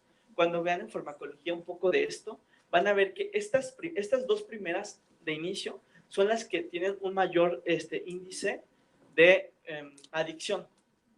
¿Por qué? Porque al menos han descrito que con algunas 3 tomas puedes generar una adicción dependiente del área tegmental ventral y también tener síndrome de abstinencia. ¿Ok? Ahora bien, el núcleo accumbens participa justo con respecto al área tegmental ventral en el sistema de recompensa, pero también en algo más, en algo que, bueno, más interesante que justo les digo, justo es algo descrito no tan reciente respecto al placer cuando hablamos de risa y recompensa, pero también del miedo, agresión y las adicciones. Este tiene aferencias muy específicas, principalmente de la corteza prefrontal, de la amígdala y del área tegmental ventral. La amígdala está muy conectada, o muy cerca, mejor dicho, del núcleo accumbens. Y es ahí que muchas personas, y ahorita vamos a ver un poquito de qué pasa cuando alguien lastima o se lesiona la amígdala, porque también lesionan usualmente el núcleo accumbens, generando problemas de agresión, de miedo y de adicciones. ¿Dudas o preguntas de esto? Bueno, se tienen que quedar solamente y con lo más importante es que el área tegmental ventral y el núcleo accumbens participan en dos cosas, en los sistemas de recompensa afectivos y en los sistemas de adicciones. ¿A qué me refiero con sistemas de recompensa afectivo? Hoy saqué 10 en mi depa de fisio, pues me merezco comer un chocolate gigante. Eso estimula un ciclo que podemos decirlo de alguna manera vicioso entre el núcleo accumbens y el área tegmental ventral. ¿Ok? Las vías. Cuando hablamos de vías del sistema límbico, es ahí donde mucha gente ya pierde la noción y ya no sabe de qué estamos hablando, porque tenemos muchísimas vías. En el sistema nervioso central tenemos demasiadas vías y describir una por una puede ser un tanto complicado. Pero ¿qué es lo que nosotros queremos que se lleven? 5 vías más importantes que son algunas que vamos a mencionar, pero que solo tienen que saber que es el alveo, la fimbria, el fornix, el tracto mamilotalámico y la estría terminal. ¿Por qué es importante? ¿Y por qué les ponemos solamente 5 de las más o menos 72, 79 vías que la gente ha descrito? Porque son las vías que participan con mayor frecuencia y con mayor fuerza para la consolidación de emociones, de memoria y de sistemas de recompensa. Son estas 5 vías que pueden preguntarles y que tal vez tengan que recordar. Las demás vías que ponemos aquí no es que no se las puedan preguntar, pero no son tan relevantes.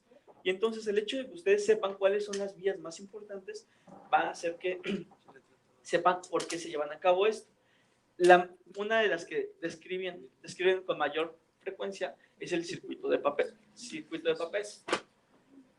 Este circuito se describió básicamente en 1908, o sea, principalmente la primera descripción la da Cristoforo Jacob, pero como les digo a todos, en ciencia hasta que no lo escribes no es válido.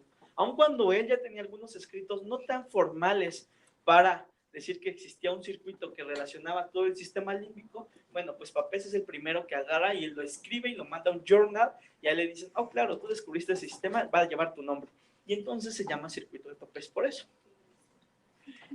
Mediante este circuito, él intenta explicar unas emociones muy básicas, principalmente la felicidad, la tristeza y la memoria.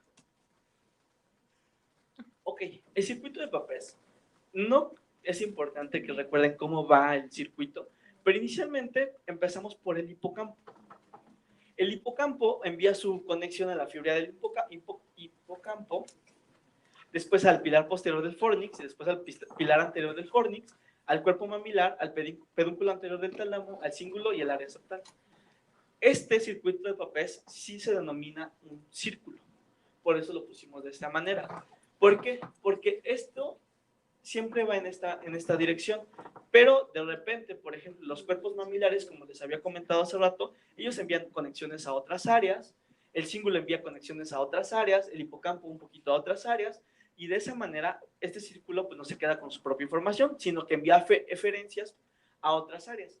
¿Por qué es importante? Porque a partir de que una persona irrumpe una parte del circuito de Papez, las emociones como la felicidad y el enojo ya no son tan fáciles de producir en esa persona. Y esto lo vimos, y bueno, se vio principalmente en las lobectomías, que era donde se dañaban la mayor parte de este tipo de esas estructuras. Cuando intentaron curar la epilepsia con lobectomías, pues principalmente le intentaban dar al lóbulo frontal, después al temporal, y esto hacía que fueran muy traumáticas y que principalmente estos circuitos fueran completamente destruidos. Por eso las personas cuando se les hacía lobectomías se desfrontalizaban, o sea, no tenían conciencia de quiénes eran, pero tampoco tenían la capacidad para recordar y para controlar sus impulsos. Ahora sí, ya en la parte integradora de estas funciones, la memoria se consolida a partir del sistema límbico. Y como les comenté, el lugar más importante para la consolidación de la memoria, ¿cuál fue? El giro parahipocámpico o del hipocampo, ¿ok? Eso es lo que tienen que recordar ustedes. El hipocampo es la estructura fisiológica más asociada a la consolidación de la memoria. La consolidación de la memoria, ¿de qué tipo? De sucesos recientes a largo plazo. Entonces, ¿qué es lo que pasa? Cuando a un individuo le hacían lesiones bilaterales, la memoria de hechos antes de la lesión los olvidamos y tiene una amnesia retrógrada o de evocación. Y esto es súper importante porque ustedes ya no les hacemos lesiones a los pacientes, pero sí, por ejemplo, en algunas enfermedades vasculares o en algunos traumatismos, las personas tienen una lesión, una memoria o una amnesia retrógrada. Y lo que inicialmente tienen que buscar es que el sistema límbico, el lóbulo límbico, esté conservado. Perdón. Algo importante que ustedes tienen que recordar, ya para la vida más adelante, es el síndrome de Korsakoff, que inicialmente es dado por el déficit de vitamina B1, la tiamina, y en estos pacientes justamente hay trastornos de la memoria reciente, la noción del tiempo, de la incapacidad intelectual y una tendencia a estar confusos. En México les acuñaron un término que es un poco despectivo, pero la gente los conoce así como chanitos. Pero estos se refiere a personas con alcoholismo crónico de más de 10 años consecutivos, en los cuales este sistema se abole completamente y hace que las personas no tengan una buena memoria.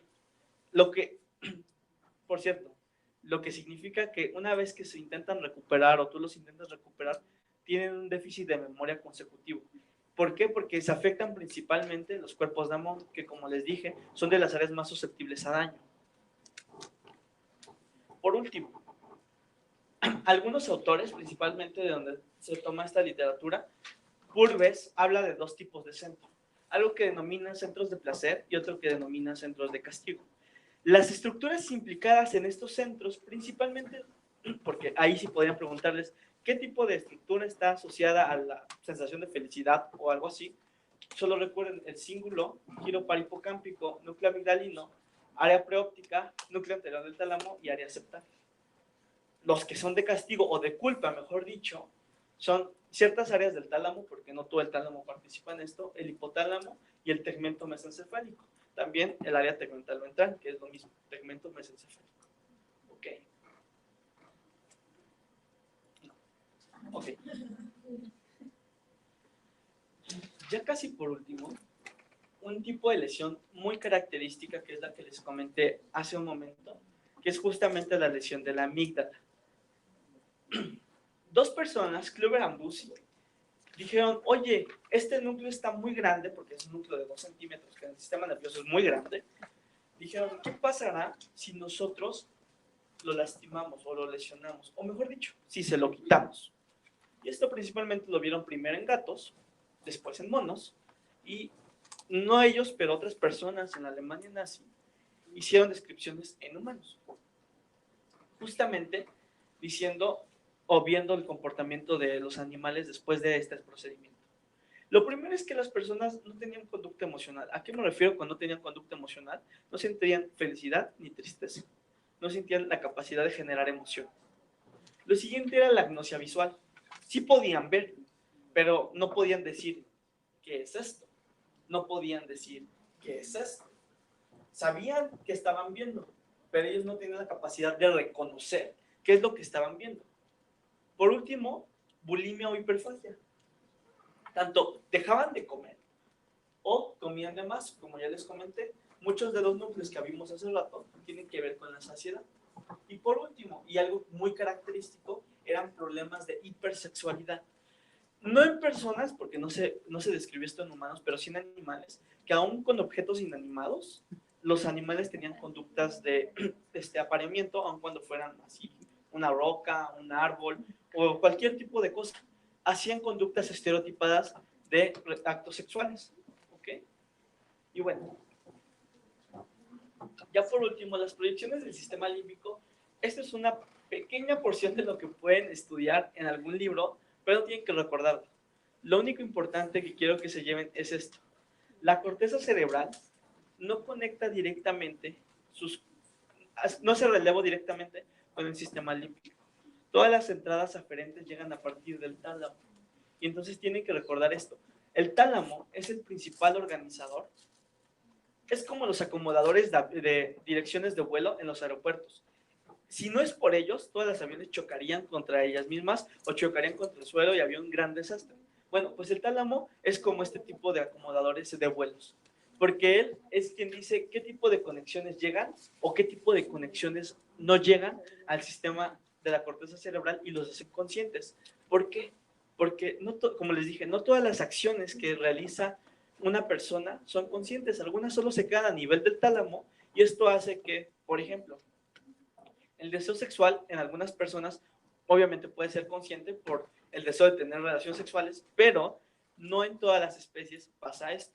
Los perros únicamente con el olor de las feromonas, al menos en ellos, y las ratas de feromonas, al menos en ellos, generan un impulso sexual sin necesidad de que las ratas lo piensen o tengan una sensación más afectiva allá del pensamiento, porque además no podemos comprobar su pensamiento todavía. ¿Ok? Bueno, ¿alguna duda o pregunta del sistema límbico? ¿Seguros? Solamente recuerden las partes más claves. Y bueno, estas presentaciones pues ya van a estar en la aula virtual. Si alguien tiene alguna duda aún después de la asesoría, se pueden acercar con nosotros. Estamos en el 4º piso del departamento de educación. Vale, gracias.